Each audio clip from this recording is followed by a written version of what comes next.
The big picture with RKM में हमारे साथ में IBS24 के editor in chief Ravikant Mittal ji जुड़ चुके हैं। रवि सर, कुछ हालिया बड़े बयान और भाषणों को अगर आप सुनते हैं तो राम मंदिर, मुसलमान, पाकिस्तान, इसके बाद अब सीधे सीधे पीओके को कितने दिन में वापस लिया जा सकता, इस पर बयान आ रहे हैं। तो क्या अब ये कंफर्म है कि 2024 के आम चुनाव में ये राष्ट्रवाद की ऑफिशियल एंट्री है?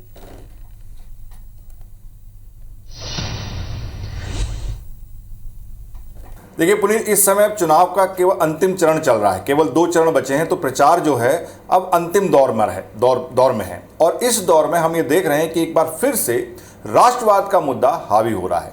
जो बड़े नेता हैं बीजेपी के, चाहे वो राजनाथ हों, अमित शाह हों, शिवराज सिंह चौहान हों, ये सब अब अपने भाषणों में पीओके यानी पाकिस्तान ऑक्यूपाइड कश्मीर जो है उसके बारे में चर्चा कर रहे हैं और लगातार कह रहे हैं कि पीओके हमारा था, हमारा है और आगे हम इसको लेके रहेंगे। तो ये अब आप देख रहे हैं कि लगातार ये भाषणों में आ रहा है। पिछले 2-3 दिनों से ये भाषणबाजी ज़्यादा हुई है और इसमें जो सबसे बड़ी बात जो बोली वो योगी आदित्यनाथ ने बोली, जो यूपी के मुख्यमंत्री हैं। उन्होंने कहा कि देखिए, अगर आप मोदी की सरकार बनाते हैं तो सरकार बनने के 6 महीने के अंदर हम पीओके को अपने आप में शामिल कर लेंगे। तो ये जो पूरी जो चर्चा चल रही थी, एक नैरेटिव तय किया जा रहा था, उसमें उन्होंने ये जोरदार छौंका लगा दिया है। और अगर अब हम विरोधी खेमे की तरफ देखें तो विरोधी खेमा इस मुद्दे पर पहले से ही डिफेंसिव है। उसके 2 कारण हैं। आपने मणिशंकर अय्यर का बयान सुना होगा, जब इसमें उन्होंने कहा कि भाई पाकिस्तान की तरफ हमको इज्जत से देखना चाहिए क्योंकि उसके पास एटम बम है, परमाणु बम है। वहीं फारूक अब्दुल्ला ने एक बात बोली कि भैया आप ऐसे कैसे ले लोगे पीओके, क्या उनके लोगों ने चूड़ियां थोड़ी ना पहन रखी हैं। अब इस तरीके के जो बयान है पुनीत, ये जो भारतीय मानसिकता है पाकिस्तान को लेकर, उसके खिलाफ जाता है। हम जो भारतीय है वो समझते हैं कि हम पाकिस्तान से बड़े हैं, हर तरह से बड़े हैं, हर तरह से उनसे मजबूत हैं। तो इस तरह की जो बयानबाजी है वो भारतीय मानसिकता के खिलाफ जाती है। यहीं से बीजेपी और मोदी इस मुद्दे को ले उड़े। अब उन्होंने और पूरा एक राष्ट्रवाद का, एक मजबूत भारत का पूरा नैरेटिव सेट करना शुरू किया।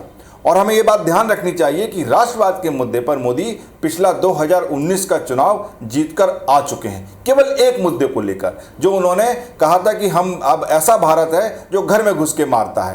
तो ये अगर हम देखें तो ये जो अस्त्र है मोदी का या बीजेपी का, ये एक उनका आजमाया हुआ शस्त्र है राष्ट्रवाद का।